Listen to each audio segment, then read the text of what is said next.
Welcome, basketball fanatics, to another glamorous episode of Shot Clock Scribbles. I am your host, Tendai. I'm ready to dish out the hottest takes and expert analysis on all things NBA and WNBA. I am recording this pod on Friday, May 31st. It's around 1 p.m. here on the West Coast. Today's show is jam-packed with the kind of hoops hysteria that keeps us glued to our screens. We're diving headfirst into the swirling bucket of NBA drama, starting with a deep dive into the league's coaching carousel. We're breaking down the ever-evolving landscape of NBA head coaches and why they always get the hot seat from inside and outside, including a juicy contract extension saga that's causing ripples out here in Sacramento, the 916. We'll also be diagnosing the intense battles of both the Eastern and Western Conference Finals.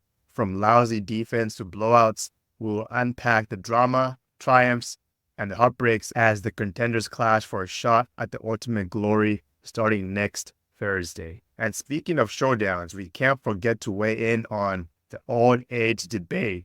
Who reigns supreme as the NBA's best backcourt duo? In my honest opinion, there's no debate. But we'll go ahead and do it today. Grab your haterade and get ready to join the discussion as we analyze the chemistry, skills, and the clutch performances of the league's most dynamic duos ever to bless the hardwood. But let's not stop there. As the clock hits double zeros, we'll pivot to the WNBA in a league where every roster spot is earned through grit and determination. We'll explore the significance of each player and the pivotal roles they play in shaping the future of women's basketball. We'll also conclude with a surprise announcement. In my guest for next week's show, you want to make sure you listen until the very end. So, fellow hoopheads, strap in because this episode is sure to be a coast-to-coast from start to finish, like Steve Nash and the Mike D'Antoni offense in Phoenix. It's time to scribble down the hot takes and celebrate the magic of basketball. Let's get this show on the road. In this part of the pod, I'll be discussing the Mavericks and Timberwolves series. The Mavericks closed out Minnesota last night in Game 5. To be honest, I was expecting more of a fight from Minnesota being down 3-1. I actually had them to win this game and force a Game 6 in Dallas, but that prediction did not go anywhere at all. The Timberwolves were just flat out flat. No sense of urgency.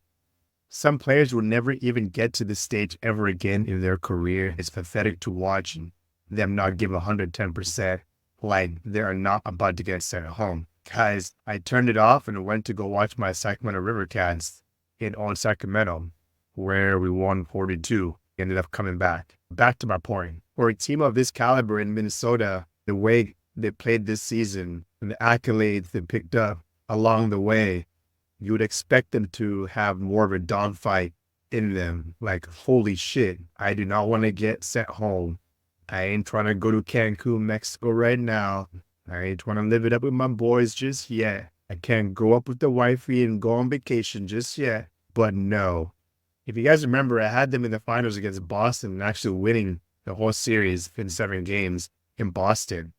At another point, I had them losing to Phoenix in the first round as well, which is a bad look. I get it. I'm an analyst, podcaster, NBA lover, and you know what? Sometimes you're going to get it wrong. I look pretty shitty for having that prediction in the beginning. They surprised everybody, and in the next series, played 7 games against the defending champions. It came back from a 20-point lead. I would think that they want to get their ass to the finals. Anthony Edwards right now is only 22 years old. He has a long future in the NBA. This is the first time he's probably battling this kind of adversity. Some of his teammates have never been to that stage, and they've been playing in the NBA for 5, 10, 15 years at this point. On the other hand, the Mavericks came out to kill, man. Luka with 20 points alone in that first quarter, he was cooking. There was a heckler on the sideline that kept saying he was crying way too much. And Luka with a comment that I posted on my Instagram, Luka had to say something back. He's saying, "Who's crying now, motherfucker?"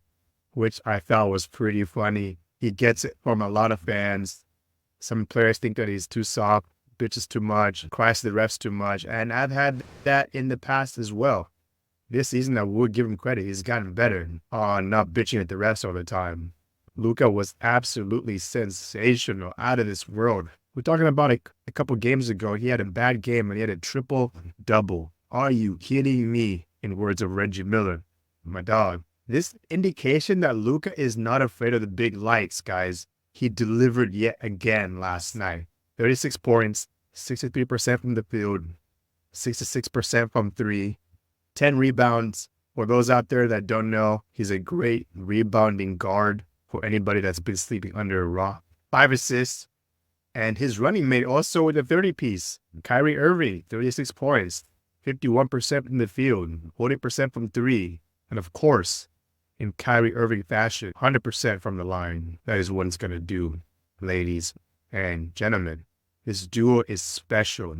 And to me, they're underdogs in the next series, which we'll be previewing the next series with a special guest next week. In my eyes, they need a championship to validate the best dual backcourt talk that is happening right now. We're gonna now move on to the Celtics and Pacers series that wrapped up last week. The Celtics closed out the Pacers the other week, and they now move on to the finals starting on Thursday, the 6th of June next week. This series, man, I believe that the Pacers deserve to win at least 2 of the games during this series. Getting swept really sucks for them.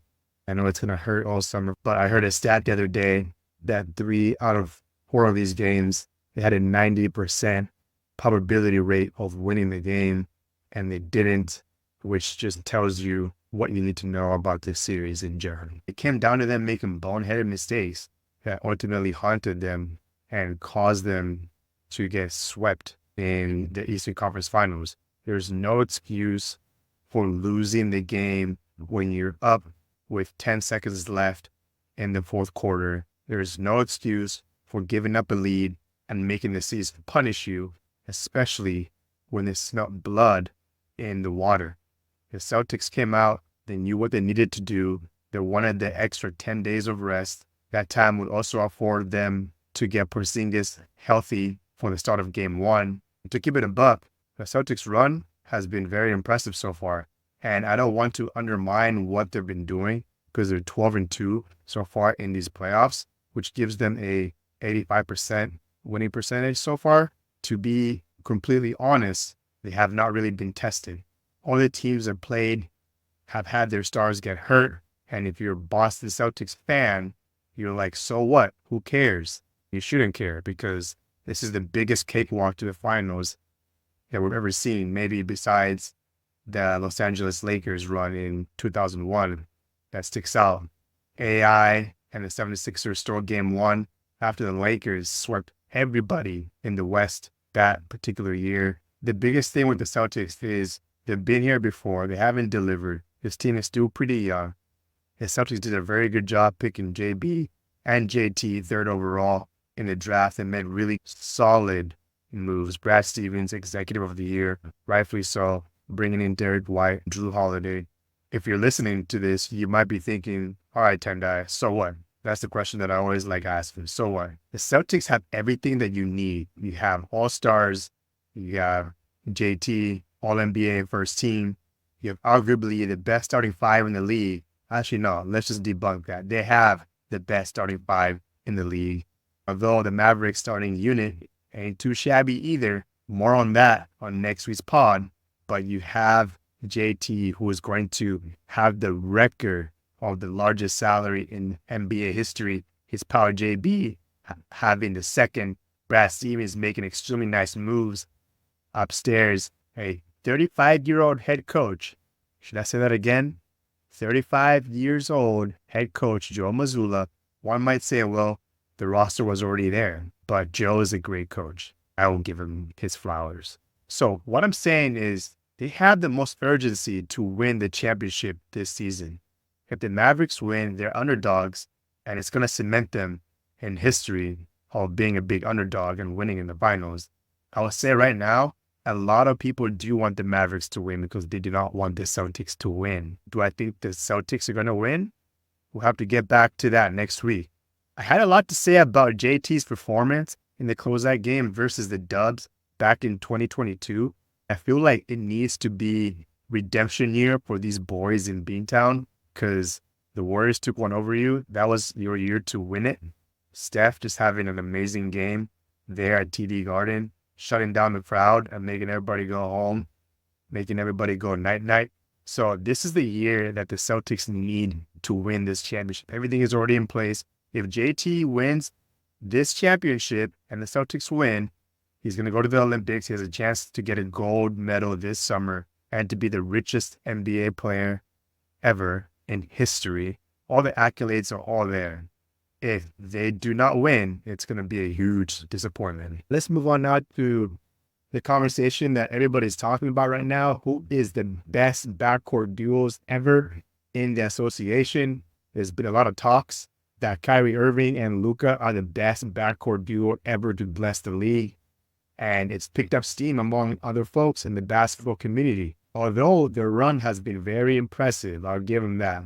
After a trial period last year that came up short in the playoffs, I think there is a duo who is the best and probably will remain the best until proven otherwise. Before I give off my list for the top 10 duos in the backcourt that have blessed the game, these guys are in no particular order. I did not put a particular order on this, but the best duo that we've ever seen is Steph and Clay. I'll make a point that they had a 67% winning percentage, which is a lot higher than all these other players on this list in general. I'm not basing this off of winning percentage, but just solely the best backcourt in history. The next on the list is Joe Dumars and Isaiah, Pistons, Kyrie Irving and Luka, Mavs, CP3, that's in his prime before his injuries, and James Harden with the Rockets, Reggie Miller and Mark Jackson, Tony Parker and Ginobili, Spurs,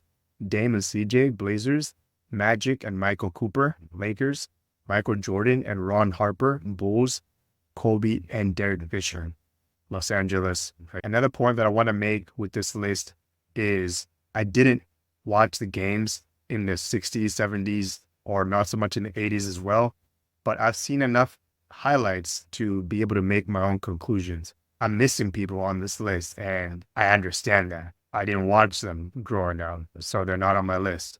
So to be fair, this is the people that I've watched, and I just want you guys to take this with a grain of salt. There were other notables on this list that didn't make it, but deserves to be recognized, and I want to make a big shout out to these players. That's John Stockton and Jeff Hornacek, Jazz, Chauncey Billups and Rip Hamilton, Pistons, Ray Allen, Rajon Rondo, Celtics, Jason Kidd and Jim Jackson, Suns, Mick the Quick and Eddie Jones, Los Angeles Lakers, Allen Iverson and Eric Snow, 76ers. Those are the guys that are notable mentions. I'll be going through all the hottest topics that are swirling around the NBA and give my personal take on what's going on. First thing is first, Ty Lue has had a contract extension with the Clippers. We previously talked about this in the pod before where I said it was championship or bust for the Clippers. I had them going all the way to the finals. He has agreed to a new contract. In the previous pod, I had said that it is time for Ty Lue to get a new change of scenery and maybe go somewhere else. But that is not the case. He inks a new 5-year deal. He has a 57 winning percentage in the NBA so far in his career. One thing is certain is we can expect Kawhi to be there.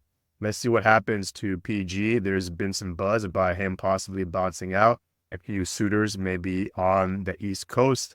Let's see how things develop with that. Russell Westbrook is also a player that has a player option this offseason. It'll be interesting to see what he does. If he does want to stay in LA, that's what I had said in the previous pod, that he should stay in LA. He already has a house there and everything. Might as well stay in the city of bright lights.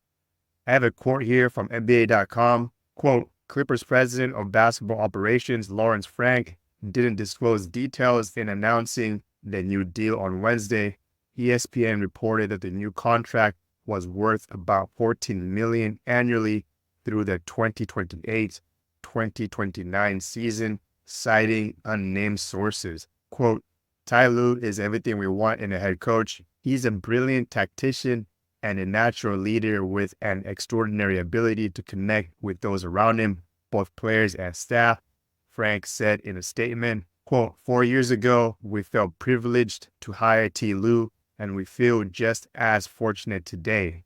There's no one who would rather coach our team. Ty Lue is a pillar of the organization and will be for a very long time. Closed. Whoa. This is what Ty Lue had to say before he inked this new deal. I didn't come in to bounce around, go all over the place. Close quote. Lue said at the time, quote, they've all been great to me. Just having a great relationship with the owner, with the front office, it's great. I would love to be here long term. Closed quote. I did watch that part of the interview. I believe that was the exiting press conference after Dallas eliminated them from the playoffs. This is a good indicating sign for Steve Ballmer and Lawrence Frank, their GM. I think you have a solidified winner within your organization, and Ty Lue is one of the top coaches in the NBA. Right now, Steve Kerr is earning the most at $16 million per year. I think behind him is Greg Popovich at around 15. Eric Spoelstra is right around the $14 million mark. So these are the highest paid coaches in the NBA. Ty Lue has made more money coaching than his playing career.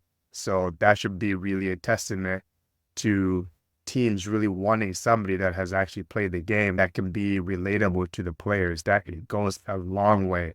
This is also why you see a lot of teams hiring former players that used to play for their team. We're going to move on now and speak about the Eastern Conference Finals MVP and Western Conference Finals MVP. We'll start with the East, as we always do. Jaylen Brown won the Eastern Conference Final MVP, and Luka won the Western Conference Finals MVP. In a moment here, we'll look at media personnel and who they voted for. I think it's important to go through these just for the culture of the game and just to know what's going on. A lot of sources that we read and see on our feeds come from these voters. First player we'll be talking about real quick here is Jaylen Brown. Man, he had a great fucking series, man. That last game to close out the Pacers, he had that floater in the lane. That was very impressive. Derek White, corner three in the pocket that basically ended the Pacers season right then and there. The Pacers had no business losing that game, but they did, as they always do. We'll be covering that in just a moment here. But Brown has been very impressive in these playoffs. In this Eastern Conference Finals, he was 51% from the field and 37% from three. So well deserving. So on the other side, in the West Coast, we have Luka, on the other hand, who averaged 32, 9, and 8, close to a triple-double on 47% shooting from the field and 43% from three. That is damn good, folks. I have some quick stats in how amazing Luka's playoff run has been so far. He is first in all of these categories: points, rebounds, assists, steals, field goal makes, three-point makes, free throws made. He is the first player in NBA history to lead the playoffs in points, rebounds, and assists entering the finals. We're witnessing an all-time great playoff run, and that is for damn sure. Luka is going to be the best player in the finals. We'll be speaking about that with our guest next week. That is going to be exciting. We'll go over votes for media personnel. First, we'll start with the Eastern Conference Finals MVP. Tim Bontemps, ESPN, Jaylen Brown. Doris Burke, ABC, ESPN, Jaylen Brown. PJ Carlissimo, ESPN, Radio, Jason Tatum. Dustin Dopirak, Indiana Police Star, chose Jason Tatum. John Schumann, NBA.com, Jason Tatum. Dennis 3D Scott, NBA TV, Jason Tatum. Joe Vardone, The Athletic, Jaylen Brown. Gary Washburn, Boston Globe, Jaylen Brown. Jeff Zilgit, USA Today, Jaylen Brown. So to conclude all those votes, JB got 5 votes, JT got 4 votes. Very close competition. They both played pretty damn well in this series, but I also had my vote for Jaylen Brown. I think he has more of a killer look as he ever has. He has a lot of things going against him, and he is the richest NBA player right now, largest contract in saying that, and well deservedly so for JB, who did not get all NBA, was really pissed about it, and he really let the Pacers know because Tyrese Halliburton got the nod in front of him. And for Luka, man, he's just racking up these accolades. He's got so many accolades. I'm looking at it right in front of my screen. FIBA World Cup top scorer, 23. Five-time All-NBA first team, 5 years in a row. Five-time NBA All-Star, 5 years in a row. EuroLeague champion, 2018. Two-time EuroLeague Rising Star in 17 and 18. FIBA Intercontinental Cup champion, 2015. EB Next Generation Tournament MVP 2015, Liga ACB MVP 2018, All Liga ACB First Team 2018, Euroscar Player of the Year 2019, Slovenian Sportsman of the Year in 2018, Sports Illustrated Breakout of the Year in 2019. The list just goes on and on and on.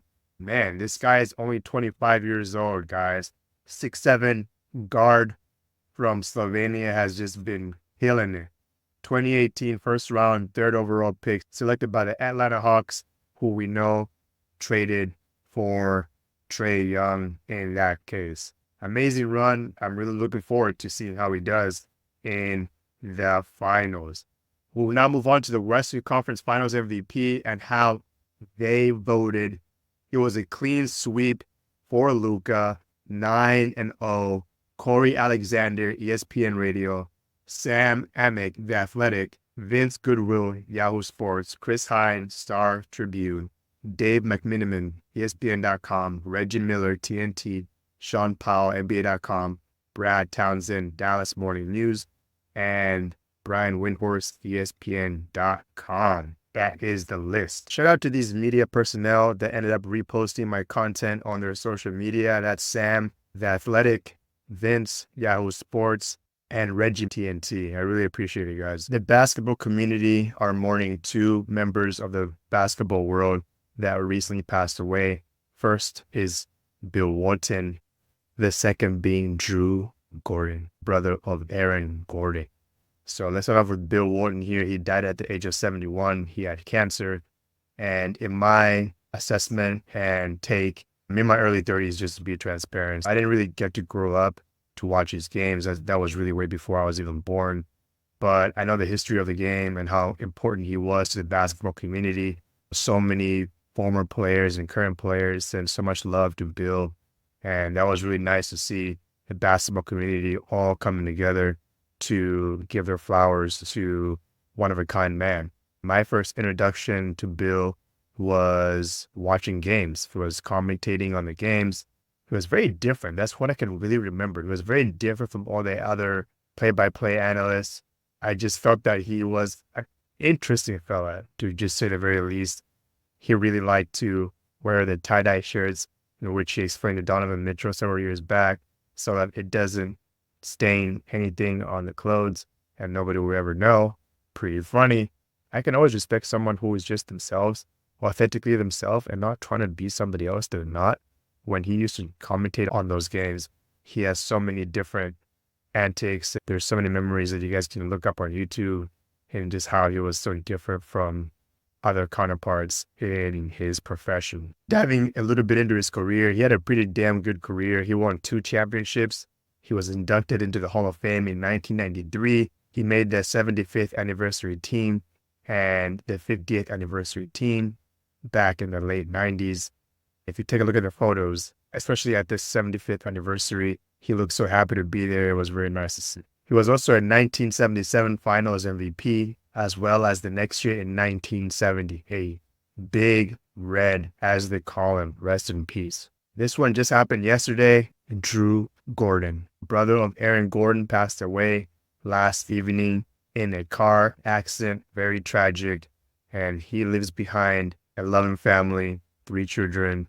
And in speaking about his playing career, he had a 10-year run, mostly overseas, and a brief stint with the 76ers back in 2014. I'm sending all my condolences to the friends and family of Drew in this time. There's been a lot of talk these playoffs, even before the playoffs, the teams that were already out, the question of who should take the blame for the team's woes.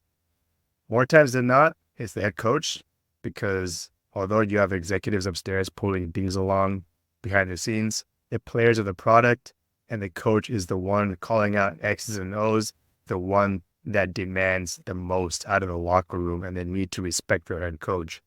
At the end of the day, you need a locker room in where every single player is bought into the system and trust the head coach and assistants. They have a big responsibility.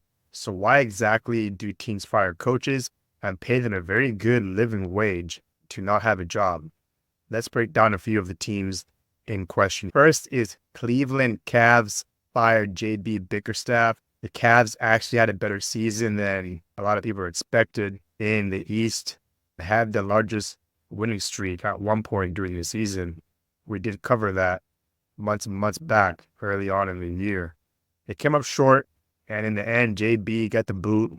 JB led them to a 48-win season, and it was the franchise's first playoff series without LeBron since '93. They inked him to a contract extension ending in the 2026-27 season. They did that in December of 2021. Here's a quote from NBA.com in where they extended JB, and Cavs GM Kobe Altman has a couple of things to say.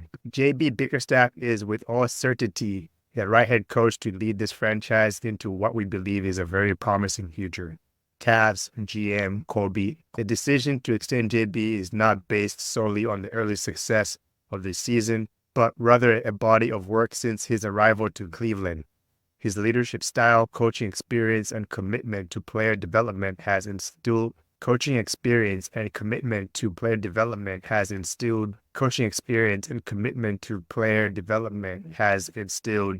a growing confidence that resonates across our entire organization. We continue to see innovative and strategic examples of his impact on this roster, coupled by his unique ability to build upon a culture that leads to sustainable success. Close quote. Again, just to be clear, that was in December of 2021, Christmas Day to be exact, when that quote was taken. I heard Marcus Morris say that he said something was off in the locker room this past season. Some are saying that Donovan Mitchell holds more weight to that organization than LeBron does with LA. It's also being speculated that Spida and others in the locker room didn't have full confidence in the veteran coach. Let's take a look at who is in the running for this particular position. Warriors assistant Kenny Atkinson, Pelicans assistant James Borrego, Knicks assistant Johnny Bryant, Bucks assistant Dave Yeager, Timberwolves assistant Micah Nori, and former head coach Terry Stotts, who we all know stepped down from the assistant coach job with the Milwaukee Bucks, and Adrian Griffin, who ended up getting a boot several games into the season.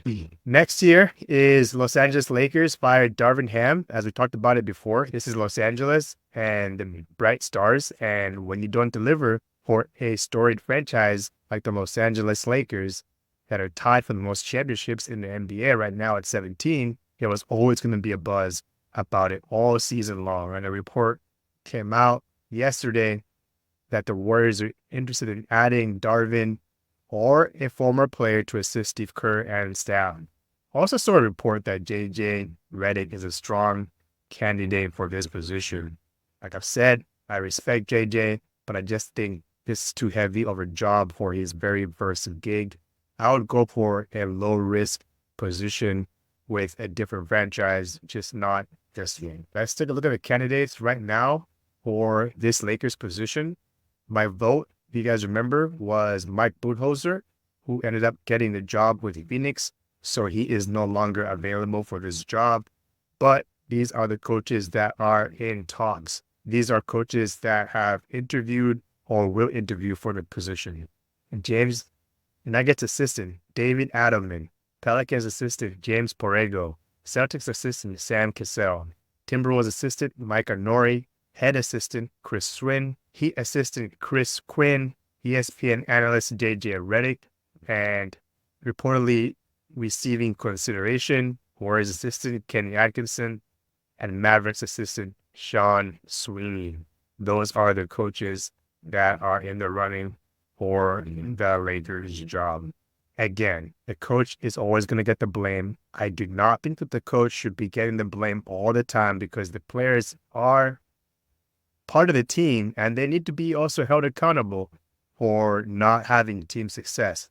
Somebody else that should be also getting the blame, the GM and the front office executives also need more pressure from from people covering the league or even the average Joe just watching the game.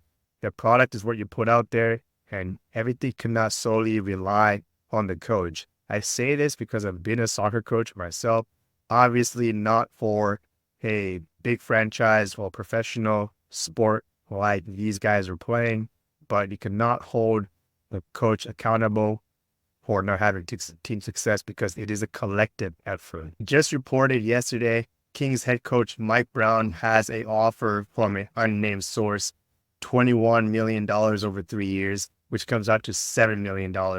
He is wanting a 30 over 3 year deal, which comes out to $10 million. So they are part $3 million per year. That is exactly what's going on. Short and simple is Mike Brown needs to get paid, in my opinion. He needs to get paid. He has earned it.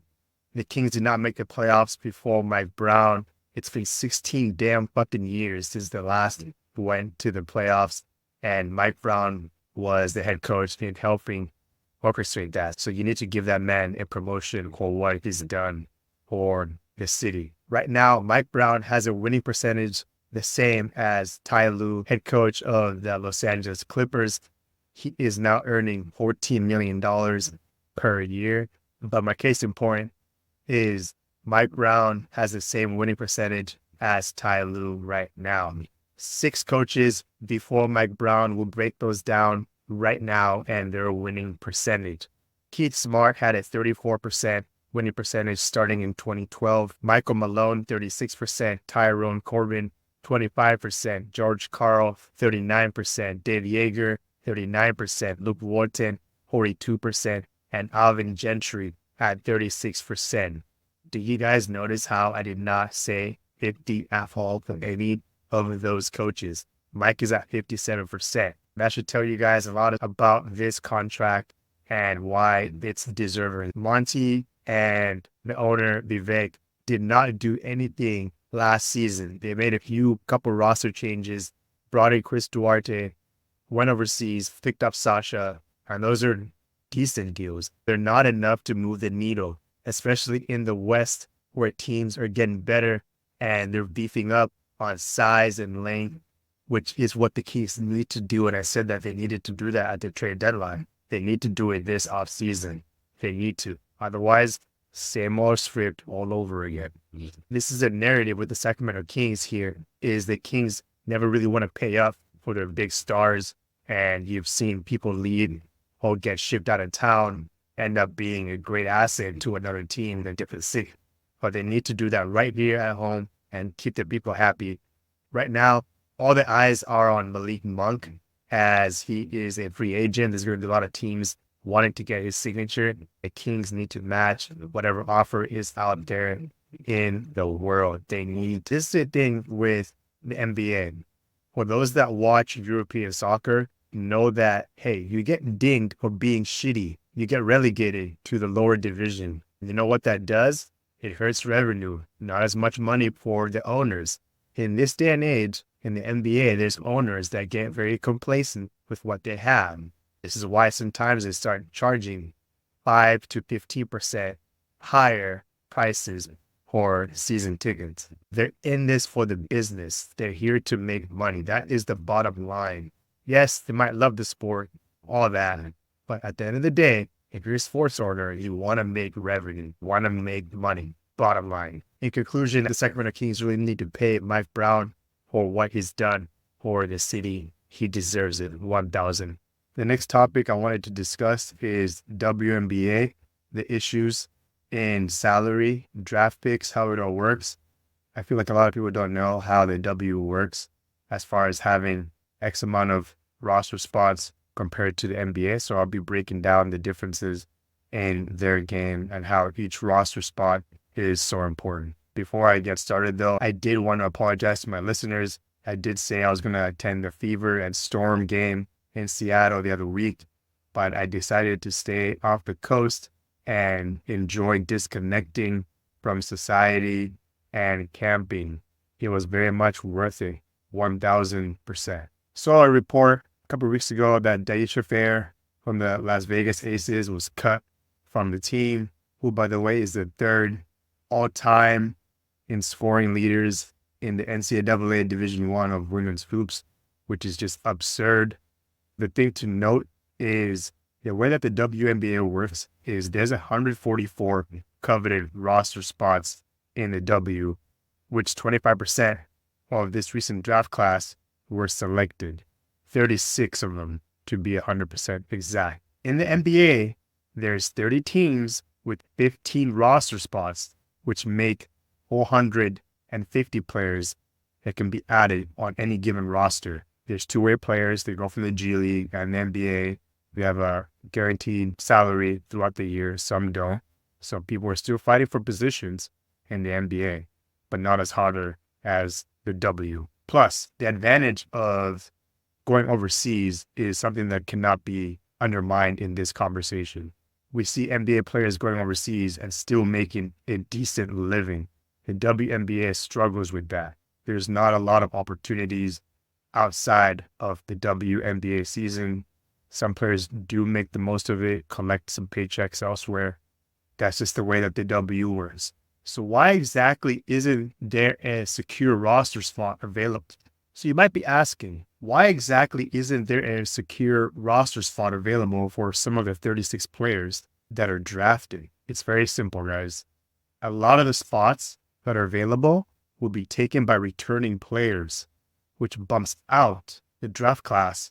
And here's a stat for background. Quote, only 19 of the 2023 picks played at least one game in the WNBA last season. Since 2018, 142 of 216 draft picks, that is 65%, have played in a WNBA game at some point in their career. The high mark was 28 of the 36 draftees in 2019, closed quote, sourced NBC Sports. That should give you guys a lot of background to let you guys know that even though you're drafted, it does not guarantee a roster spot. You still need to bust your ass there in the WNBA. Again, who asked the question? Tendai. So what? Who cares? Well, there's a lot to care for, first and foremost, and there's a lot to unpack here. But stars in the NCAA tournament are not guaranteed to see their favorite player on the court. If they don't play here, they're going elsewhere. And with the Breitner Griner situation in Russia, which a majority of WNBA players were going, you have oligarchs and shit that have a ton of money to shell out there. That is no longer the case since there is no more opportunities in Russia. So you should care because each one of these roster spots means a lot. This is how these women feed their families and loved ones. And to keep it a buck, again, it should be right here in the land of the free. So that's my 2 cents on that. And with the buzzer beater of an episode, we're wrapping up another intriguing edition of Shot Clock Scribbles. Huge thanks to all you listeners out there for tuning in and riding the full court press with us. Your support truly makes every episode a and one putback. Before you go, don't forget to subscribe to our channel wherever you get your podcast fix, whether it's Apple, Spotify, YouTube, Amazon, or beyond. And hey, while you're at it, why not drop us a 5-star review and some glowing comments? Your feedback keeps my game sharp and spirits high. For behind-the-scenes action and exclusive content, be sure to follow me on Instagram at Shot Clock Scribbles Podcast. And if you're into bite-sized basketball content, catch my reels on TikTok too, where everywhere the game is played pretty much is what I'm saying here. But wait, there's more stimulation on the horizon, everybody. get ready for next week's episode because we've got a special guest lined up. A senior writer with over 2 decades of NBA coverage under their belt. Trust me, you don't want to miss a single dribble of episode 17, y'all. So until next time, keep your eyes on the shot clock, your ears tuned to the buzzer, and your hearts in the game. Thanks for listening, and we'll catch you on the court for another round of shot clock scribbles. Ciao.